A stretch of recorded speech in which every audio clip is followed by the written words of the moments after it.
Avez-vous déjà aimé quelqu'un à en mourir? Pas d'une manière poétique, d'un conte de fées. Je parle d'une vraie mort. La lente. Celle où votre âme se vide de son sang alors que votre visage continue de sourire.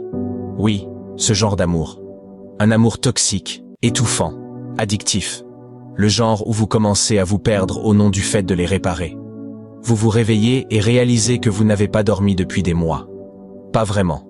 Vous rêvez d'eux. Vous respirez pour eux. Vous vous brisez pour eux. Vous pliez et vous vous repliez comme une grue en papier, en espérant qu'ils finiront par remarquer la forme que vous avez prise. Mais ils ne regardent jamais. Ils ne le voient jamais. Ils ne s'en sont jamais souciés. Et le plus triste, c'est que vous le saviez au fond de vous. Votre instinct le hurlait, mais vous l'avez ignoré. Parce que la douleur de partir vous semblait plus lourde que celle de rester. C'est ce que fait une relation toxique. Elle empoisonne votre réalité et vous dit que c'est de l'amour. Elle vous tend le chaos et le fait passer pour de la passion. Et elle vous brise si tranquillement. Vous applaudissez même celui qui vous brise. N'est-ce pas fou? Je sais que vous avez tout donné. Votre temps, votre cœur, votre respect, votre loyauté. Même les petites parties de vous-même que personne d'autre n'a vues. Vous leur avez tendu vos démons dans une boîte en verre en disant « S'il vous plaît, ne la laissez pas tomber ». Et qu'ont-ils fait? Ils l'ont brisé exprès, puis vous ont reproché le désordre. Ils vous ont fait vous sentir fou d'avoir demandé de la cohérence, trop exigeant d'avoir voulu de l'effort, et dans le besoin d'avoir eu besoin d'amour. Et pendant tout ce temps, vous espériez juste qu'ils vous traitent comme un être humain, et non pas comme un bruit de fond. Mais laissez-moi vous dire quelque chose. Ce silence que vous avez reçu en retour, ce n'était pas la paix. C'était une punition. Ils savaient ce qu'ils faisaient. Chaque épaule froide, chaque réponse tardive, chaque moment où ils vous ont fait douter de votre valeur, c'était calculé. Non pas parce que vous n'étiez pas assez, mais parce qu'ils savaient que vous étiez trop pour eux et qu'ils ne supportaient pas le reflet de leur propre vide en vous regardant. Vous êtes restés, n'est-ce pas? Même quand ça brûlait, même quand vos amis disaient « réveille-toi », même quand vos tripes se tordaient chaque fois qu'ils disaient des mots doux qui ne correspondaient jamais à leurs actions. Vous êtes restés parce que vous croyiez au potentiel. Cette petite fantaisie malade dans laquelle nous tombons tous, pensant que l'amour peut guérir les gens qui ne sont pas prêts à l'être. Vous leur avez donné un cœur rempli d'or, et ils l'ont échangé contre l'attention d'inconnus. C'est quand même quelque chose, n'est-ce pas? Et vous avez continué à pardonner. Vous avez continué à baisser vos exigences, juste pour les garder à vos côtés. Vous leur avez appris que vous ne partiriez jamais. Alors, ils ont cessé d'essayer. Ils se sont sentis à l'aise de prendre sans donner. À l'aise de savoir que vous seriez toujours là, même quand ils ne l'étaient pas. C'est le pouvoir pervers dont se nourrit une personne toxique, votre peur de l'abandon. Ils la sentent comme du sang dans l'eau, et ils l'utilisent pour vous maintenir en place, apaisé par de fausses promesses et de fausses excuses. Et maintenant, regardez-vous. Vide, fatigué, insensible, mais toujours en vie, toujours debout. C'est bien ça, n'est-ce pas? L'amour toxique ne vous tue pas vite. Il vous tue lentement. Il vous fait oublier votre propre nom, votre valeur, vos rêves. Il vous fait rapetisser dans des pièces que vous possédiez autrefois. Vous marchez comme un fantôme dans votre propre vie. Tout cela parce que vous avez aimé quelqu'un qui ne s'aimait même pas lui-même. Et ce n'est pas votre échec. Ce n'est pas une faille en vous. C'est une faille dans le système dans lequel vous étiez piégé. Un système où vous deviez mendier des miettes et appeler ça un festin. Où vous deviez saigner pour prouver votre loyauté. Où vous deviez mendier pour être choisi par quelqu'un qui ne pouvait même pas se choisir lui-même dans un miroir. Et maintenant, vous êtes assis ici à vous demander « C'était moi ?» Non, ce n'était jamais vous. C'était eux. Leur chaos, leur lâcheté, leur incapacité à faire face au reflet de quelqu'un qui se souciait vraiment d'eux. Vous leur avez fait peur. Votre amour leur a fait peur parce qu'il était trop réel pour quelqu'un habitué au jeu. Et le plus malade, c'est que vous les défendez encore après tous les mensonges, le manque de respect, le fouet émotionnel. Vous êtes encore assis là à dire qu'ils traversent juste une mauvaise passe, comme si ça justifiait le fait de vous vider de vos tripes chaque fois que vous essayez de les aimer correctement. Vous trouvez encore des excuses pour la façon dont ils vous ont négligé. Vous justifiez encore les jours où ils ont disparu, les nuits où ils vous ont ignoré, les moments où ils vous ont fait vous sentir comme un fardeau parce que vous aviez besoin de quoi que ce soit. Vous protégez leur nom dans des pièces où les gens vous supplient de finalement les dénoncer. Voilà à quel point ils sont entrés profondément dans votre tête. Ils vous ont appris à vous faire du mal pour les protéger. Ils vous ont fait croire qu'être loyal signifiait rester silencieux sur votre propre douleur. Mais je vous le dis maintenant, la loyauté sans respect, c'est de l'esclavage. Et vous étiez prisonnier de votre propre cœur. Vous leur avez mis la clé dans la main et les avez suppliés de ne pas fermer la porte. Et qu'ont-ils fait? Ils l'ont claqué, ont jeté la clé, et vous ont dit d'être reconnaissants qu'ils n'aient pas brûlé toute la place. Vous êtes-vous déjà demandé pourquoi il est si difficile de partir même quand vous saviez que rester vous tuait? Parce que l'amour toxique se nourrit de l'addiction, pas de la connexion. Vous êtes devenu accro au cycle, au haut et au bas, au « je t'aime » suivi d'une semaine de silence, au papillon dans le ventre qui venait juste avant le coup de poing. Vous avez attendu qu'ils changent, mais ils n'ont fait que changer de tactique. Ils sont devenus experts en manipulation émotionnelle, et vous êtes devenu un maître de la survie. Vous avez appris à lire les messages comme s'ils étaient des écritures sacrées. Vous avez mémorisé leurs humeurs mieux que les vôtres. Vous avez suivi leur attention comme si c'était de l'oxygène. Et quelque part en chemin, vous avez cessé de vivre votre vie et avez commencé à vivre la leur. C'est ça le truc. Les gens toxiques ne veulent pas l'amour. Ils veulent le contrôle. Ils ne veulent pas un partenaire. Ils veulent une marionnette. Et les ficelles qu'ils utilisent, c'est la culpabilité, l'insécurité, la nostalgie, ce faux « tu te souviens comme c'était bien ?» qu'ils vous jettent quand ils vous sentent vous éloigner. Mais soyons réalistes, ce n'était bien que quand vous ne demandiez rien en retour. Et même maintenant, après tout ça, une partie de vous veut encore y retourner.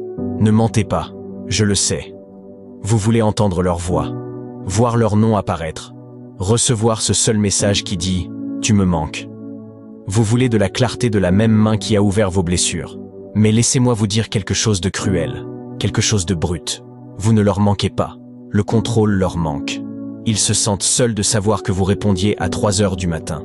Ils se sentent seuls de savoir qu'ils pouvaient vous briser avec une phrase et vous reconstruire avec un mensonge. Ils se sentent seuls du boost d'ego que représente le fait d'être voulu par quelqu'un qu'ils n'étaient jamais prêts à vouloir en retour. Ce n'est pas de l'amour, c'est de l'ego. C'est de la manipulation enveloppée de nostalgie. Et vous étiez la seule chose réelle dans toute cette illusion. Vous aimiez pour de vrai. Vous êtes resté pour de vrai. Et c'est pour ça que ça a tant brûlé. Parce que les gens faux ne traiteront jamais l'amour réel comme ils le méritent. Ils ne le comprendront jamais. Ils ne feront que l'exploiter. Vous voyez, vous étiez une tempête, une force. Et ils étaient un lâche, cachés dans des zones de confort, effrayés par tout ce qui ressemblait à de la profondeur. Vous leur avez offert la guérison, et ils ont choisi la distraction.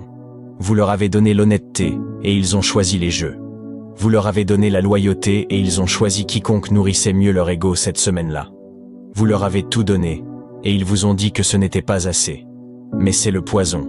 Ils prennent et prennent, jusqu'à ce qu'il ne reste plus rien de vous. Puis vous reprochent d'être vide. Et le plus fou, c'est que vous pensiez toujours que c'était votre travail de vous remplir de nouveau, pour qu'ils puissent encore une fois vous vider. Vous êtes devenu votre propre station-service pour la personne qui n'arrêtait pas de foncer délibérément dans votre tranquillité. Et le monde vous applaudit pour ça. Ils disent que vous êtes fort. Mais la force, ce n'est pas la quantité de douleur que vous pouvez avaler. C'est la quantité de vérité que vous pouvez affronter. Et la vérité est qu'ils ne vous méritaient pas. Pas du tout. Avez-vous déjà pensé à toutes les nuits où vous êtes resté éveillé à pleurer et qu'ils étaient dehors à agir comme si rien ne s'était passé? Comme si vous ne vous brisiez pas en silence pendant qu'ils riaient avec quelqu'un d'autre. C'est ce qui vous déchire le plus. Ce n'est pas seulement ce qu'ils ont fait. C'est à quel point c'était facile pour eux. À quel point c'était facile de vous faire du mal et de dormir comme un bébé. À quel point c'était facile de vous faire vous sentir indésirable et de se retourner pour afficher un faux sourire pour le monde. Vous êtes resté loyal en silence. Ils sont restés insouciants en public. Vous protégiez leur nom pendant qu'ils salissaient le vôtre en coulisses. Et d'une certaine façon, vous vous êtes quand même blâmé. Vous vous êtes regardé dans le miroir et vous vous êtes dit « Peut-être que si j'étais plus ceci, moins cela », mais vous étiez déjà plus qu'ils ne méritaient jamais. Et c'est la partie tordue. Ils le savaient. Oh, ils le savaient. Mais au lieu de grandir, Ils ont essayé de vous tirer vers le bas. Au lieu de grandir avec vous, ils vous ont brisé juste pour se sentir plus grand. Vous voyez, quand une personne toxique rencontre quelqu'un de pur, elle ne sait pas comment gérer ça. Alors, elle le sabote. Pas parce que vous n'étiez pas bien, mais parce que vous étiez trop bien pour le désordre dans lequel il se cachait. Et vous savez ce qui fait le plus mal? Ce n'était pas la trahison. Pas vraiment. C'était la réalisation que vous pensiez chaque mot que vous disiez, et que non. Vous prévoyiez l'éternité. Ils prévoyaient la commodité. Vous avez donné de l'effort. Ils ont donné le strict minimum. Vous êtes resté quand les choses sont devenues difficiles. Ils sont partis quand ce n'était plus amusant. Vous vous êtes battu pour le lien. Ils se sont battus pour le contrôle. Et vous savez ce qui est fou? S'ils revenaient aujourd'hui, une partie brisée de vous voudrait encore leur donner une autre chance. C'est ce que fait l'amour toxique. Il construit une maison à l'intérieur de votre traumatisme. Il vous fait désirer la douleur dont vous avez un jour supplié d'être libéré. Il crée une boucle émotionnelle malade qui vous convainc que la douleur est la preuve de l'amour. Mais ce n'est pas le cas. La douleur n'est pas l'amour. La confusion n'est pas l'amour. Mendier pour être choisi chaque putain de jour n'est pas de l'amour. C'est la guerre. C'est le mode survie. C'est la famine émotionnelle. Et personne ne mérite d'être affamé de cette manière. Vous avez continué à pardonner, n'est-ce pas? Vous leur avez pardonné quand ils ont disparu. Vous leur avez pardonné quand ils ont flirté avec d'autres. Vous leur avez pardonné quand ils vous ont blâmé pour leur froideur.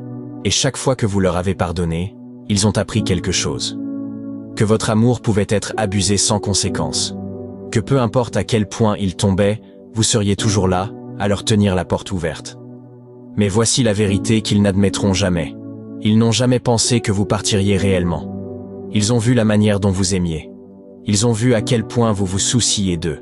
Ils ont vu à quel point vous étiez prêt à rester et à vous battre pour eux. Alors ils en ont profité. Ils ont pensé que votre amour vous rendait faible. Mais maintenant que vous êtes parti, maintenant que votre silence est plus bruyant que toutes vos supplications ne l'ont jamais été, ils commencent à le ressentir. Ce vide, cet écho, ce regret. Ils ne le diront peut-être pas, ne le montreront pas, mais c'est là, rampant dans leur poitrine la nuit quand ils voient votre nom, et réalisent qu'ils ne peuvent plus vous atteindre. C'est à ce moment-là que les rôles s'inversent. Pas quand vous vous disputez, pas quand vous pleurez, mais quand vous devenez silencieux. C'est la partie à laquelle ils ne s'attendent jamais. Et je comprends. Vous êtes en colère non seulement contre eux, mais contre vous-même. En colère d'être resté si longtemps. En colère d'avoir trahi vos propres valeurs. En colère d'avoir perdu des morceaux de vous-même juste pour vous accrocher à quelqu'un qui ne méritait jamais d'être tenu. Mais ne vous haïssez pas pour la profondeur de votre amour. Ne vous haïssez pas pour être réel dans un monde qui adore le faux. Ne vous haïssez pas d'avoir espéré qu'il changerait.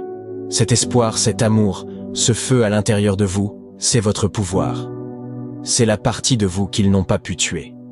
Même s'ils ont essayé, vous avez survécu. Et vous n'avez pas seulement survécu à eux. Vous avez survécu à vous-même, à votre culpabilité, à votre honte, à votre attachement, à cette voix qui n'arrêtait pas de dire « juste une chance de plus ». Vous l'avez fait taire. Vous êtes parti. Et cette marche, c'était un enterrement pour chaque mensonge que vous avez avalé, chaque moment où vous vous êtes contenté, chaque fois où vous avez dit « je vais bien », alors que vous étiez brisé à l'intérieur. C'était la renaissance. C'était le début de la version de vous qui ne court pas après, ne supplie pas, et ne se brise pas pour les mêmes personnes qui ne saigneraient jamais pour vous. Avez-vous déjà réalisé qu'ils ne se sont jamais vraiment excusés?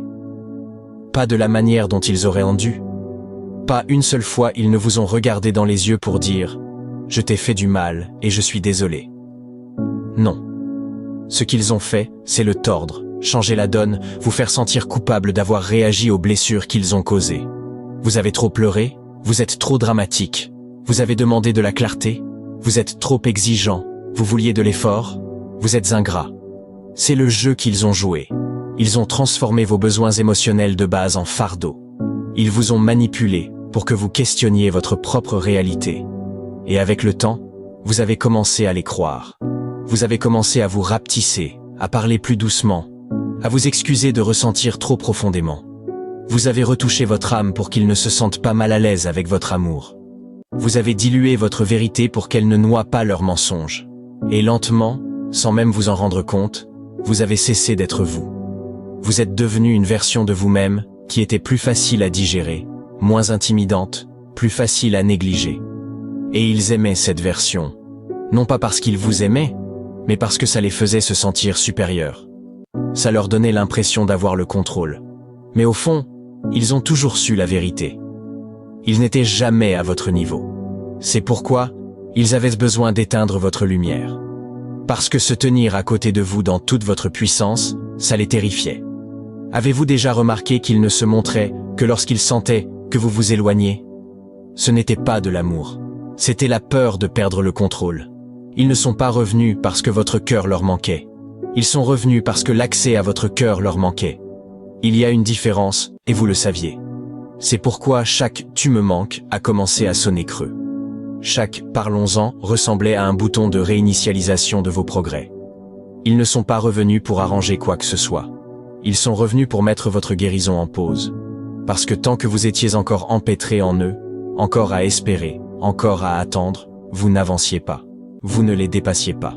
Et c'est tout ce qu'ils voulaient, vous garder émotionnellement coincés. Vous n'avez jamais été leur avenir. Vous n'étiez que leur filet de sécurité émotionnelle, quelqu'un sur qui ils pouvaient se rabattre lorsque leur ego prenait un coup ailleurs. Et vous les avez laissés faire. Vous les avez laissés aller et venir comme si votre cœur était un hôtel et qu'ils avaient une chambre réservée sous le nom de « peut-être un jour ». Mais ils n'avaient jamais prévu de rester. Ils aimaient simplement le confort de savoir que vous seriez toujours là, même après que les dégâts aient été faits. Et maintenant, vous êtes assis là, avec des cicatrices qui ne sont pas visibles pour le monde, mais qui vous font mal chaque fois que quelqu'un prononce leur nom. Vous avez des souvenirs qui se rejouent comme des cauchemars, des endroits où vous ne pouvez pas aller, des chansons que vous ne pouvez pas écouter, des dates sur le calendrier qui vous frappent encore au ventre. C'est ce que fait une relation toxique. Elle ne se termine pas juste. Elle fait écho, elle hante, elle laisse des empreintes sur votre âme. Et les gens autour de vous disent « tourne la page », comme si la guérison était un interrupteur. Comme si le deuil avait un putain de chronomètre. Mais ils ne savent pas ce que ça a fait. Ils ne savent pas combien de temps vous vous êtes accrochés. Combien de versions de vous-même vous avez détruites juste pour que ça fonctionne. Combien de nuits vous êtes restés assis avec votre téléphone dans la main, le cœur battant, l'esprit en ébullition, priant pour qu'ils appellent, juste pour vous sentir vivant à nouveau. C'est le sevrage. C'est l'addiction. Et ce n'est pas facile de s'en défaire, mais vous y arriverez. Pas d'un coup, mais petit à petit. Vous commencerez à les voir pour ce qu'ils sont, et non pas pour ce que vous espériez qu'ils deviennent. Vous cesserez de vous blâmer pour la façon dont ils vous ont traité.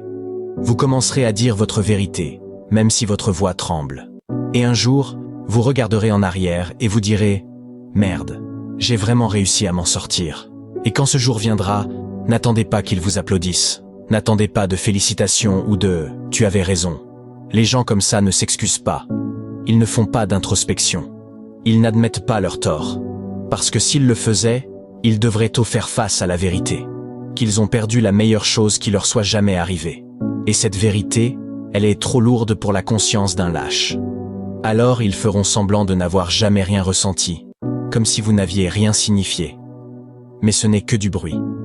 Le silence est l'endroit où vit la vérité. Et dans ce silence, quand leur téléphone ne s'allume pas, quand votre nom n'apparaît pas, quand ils commencent à se demander si quelqu'un d'autre reçoit l'amour qu'ils ont jeté, c'est là que le regret s'installe. Doucement, lentement, profondément. Ils ne le montreront pas, mais ils le sentiront chaque putain de jour. Et vous, vous serez libre. Pas seulement d'eux, mais de la version de vous-même qui avait besoin d'eux pour se sentir entière. Vous savez ce qui est fou? Le temps qu'il faut pour désapprendre un mensonge que vous vous êtes raconté tous les jours juste pour dormir la nuit. Ce mensonge, ils vont changer. Vous le disiez comme une prière. Comme si peut-être, si vous vous accrochiez plus fort, pleuriez plus, prouviez plus, ils finiraient par se réveiller et voir ce qu'ils avaient. Vous leur avez donné une patience qu'ils n'avaient pas méritée. Vous leur avez donné un pardon qu'ils n'avaient même pas demandé. Et chaque fois qu'ils revenaient avec ces mots enrobés de sucre, ces doux mensonges enveloppés de tons familiers, vous vous effondriez. Vous craquiez parce que la douleur de tout recommencer vous semblait plus lourde que la douleur de rester coincé. Vous craignez la solitude plus que le manque de respect. C'est ce que fait l'amour toxique. Il vous convainc que la douleur est plus sûre que la paix.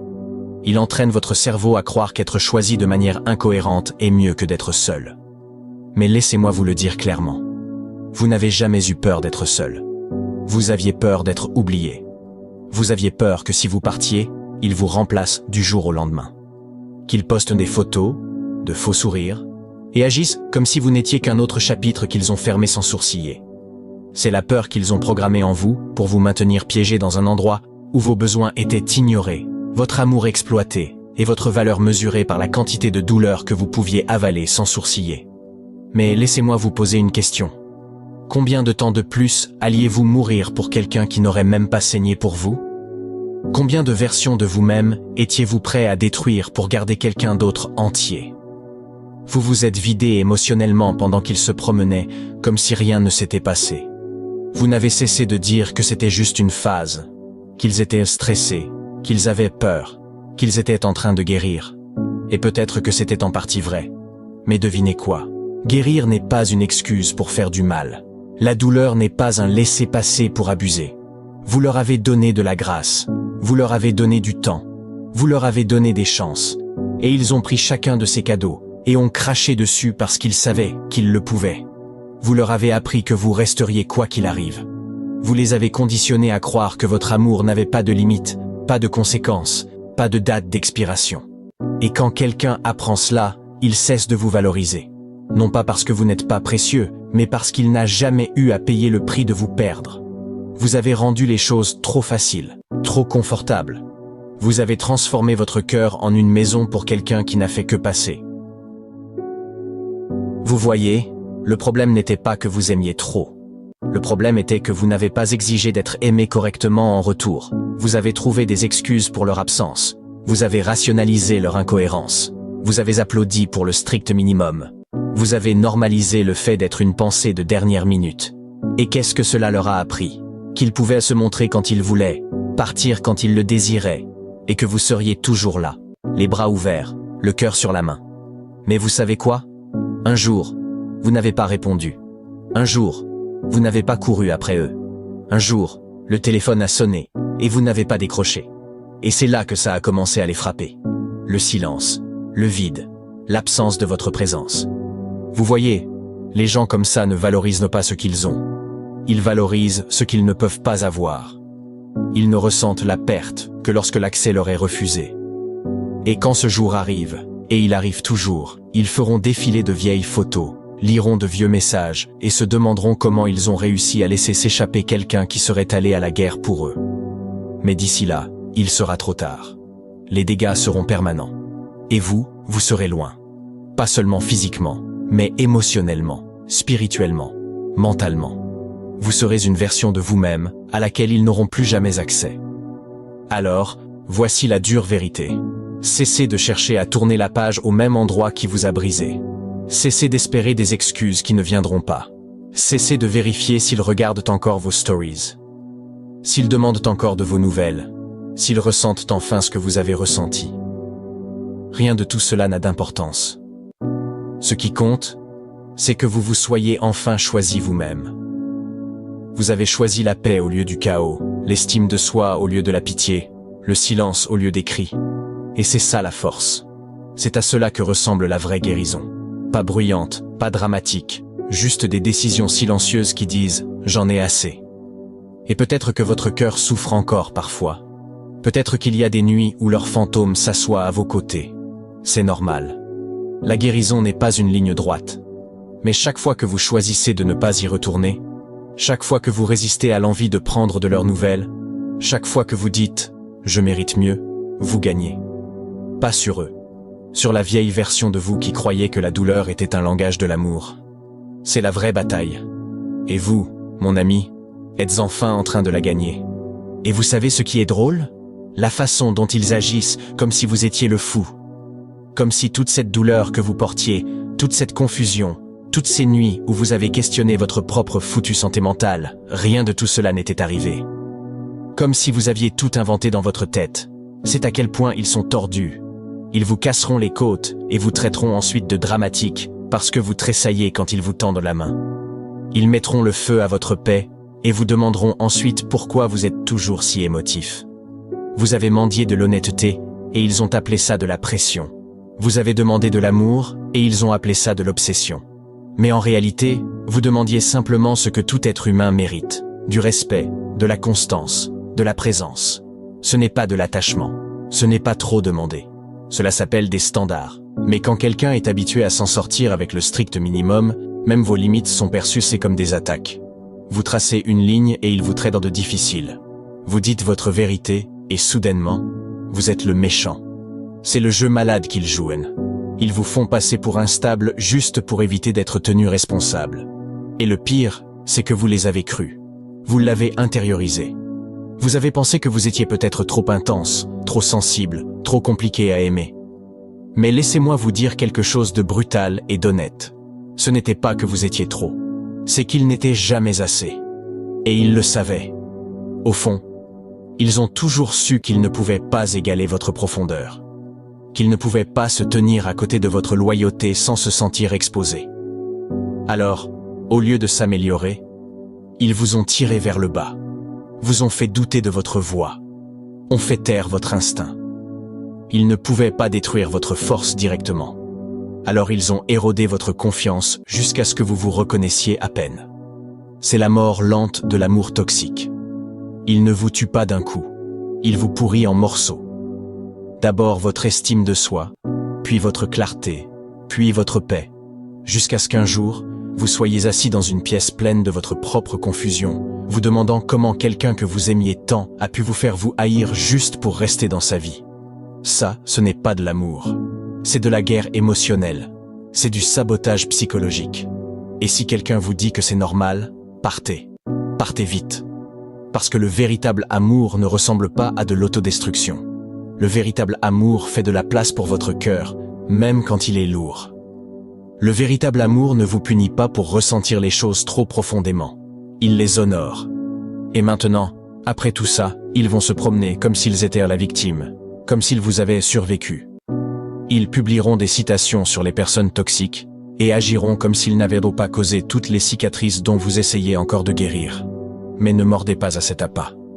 Ne réagissez pas. N'essayez pas de laver votre nom dans les pièces qu'ils empoisonnent. Laissez-les parler. Laissez-les mentir. Laissez-les faire leur spectacle. Parce que la vérité, elle n'a pas besoin de défense. Elle survit sans vos efforts.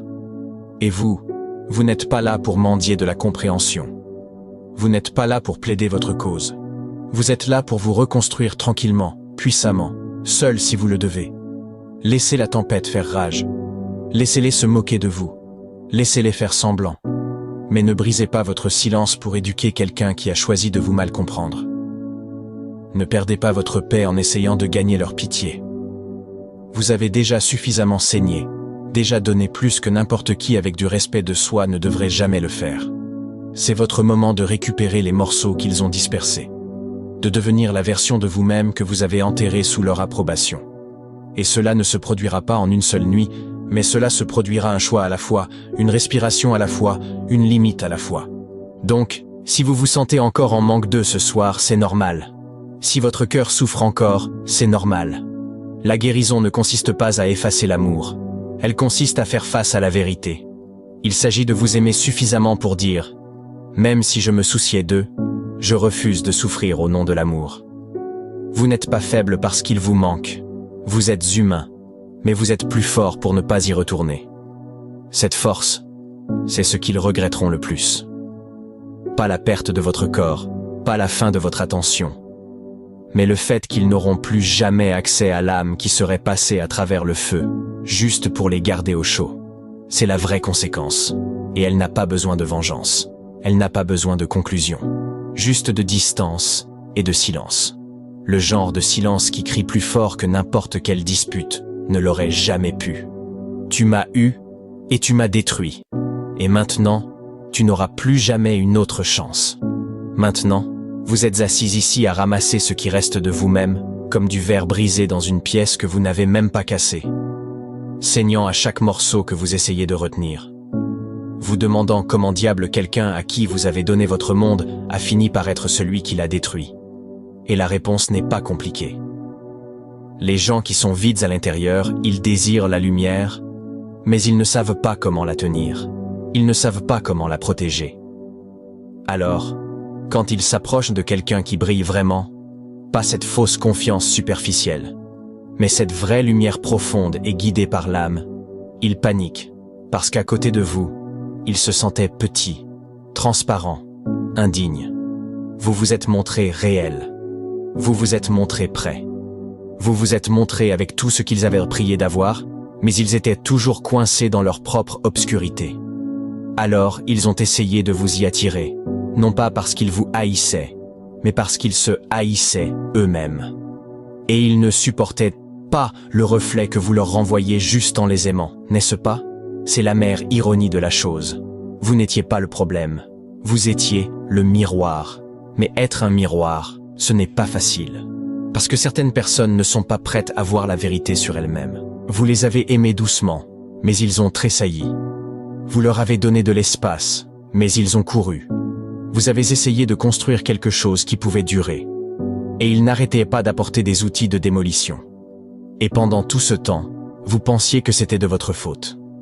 Vous avez questionné chaque pas, chaque mot, chaque sentiment. Vous avez étudié leurs réactions comme une putain de carte, essayant de trouver le chemin du retour à l'époque où les choses étaient bonnes. Mais la vérité est que les choses n'ont jamais été réelles, pas de leur côté. Ils aimaient la façon dont vous les faisiez se sentir en sécurité, vus, admirés. Mais ils n'ont jamais vraiment voulu devenir la personne que vous voyez en eux. Cela demandait de la croissance. Cela demandait de l'effort. Cela demandait de se regarder dans le miroir et de faire face aux dégâts. Et soyons réalistes. La plupart des gens préféreraient vous briser que de se réparer eux-mêmes.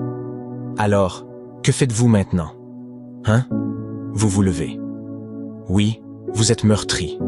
Oui, vous êtes fatigué. Oui, vous portez des souvenirs qui ressemblent à des chaînes certaines nuits, mais vous avez encore de l'air dans la poitrine. Vous avez encore un feu qu'ils n'ont pas pu tuer. Et maintenant vous l'utilisez.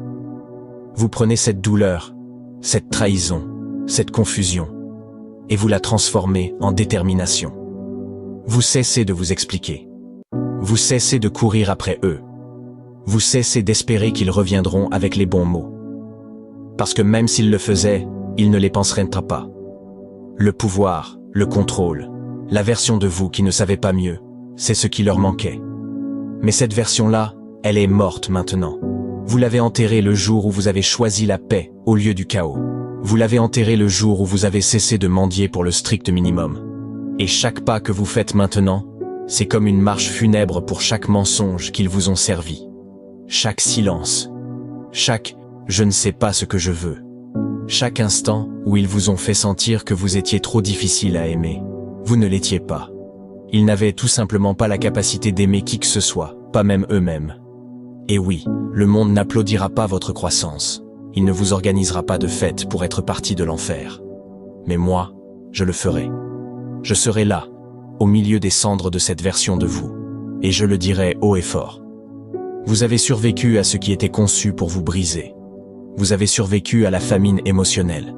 Vous avez survécu à la guerre psychologique. Vous avez survécu à l'amour d'une personne qui vous a fait vous sentir comme un étranger dans votre propre cœur. Et maintenant vous construisez, lentement, tranquillement, mais sûrement. Et un jour, quelqu'un vous regardera dans les yeux et verra tout ce qu'ils n'ont pas pu voir. Et ils se demanderont pourquoi vous êtes si prudent, pourquoi vous ne vous ouvrez pas facilement, pourquoi vous prenez votre temps. Et vous sourirez simplement parce que vous saurez que la dernière fois que vous avez donné votre cœur sans réfléchir, cela a failli vous tuer. Vous savez ce qui est tragique?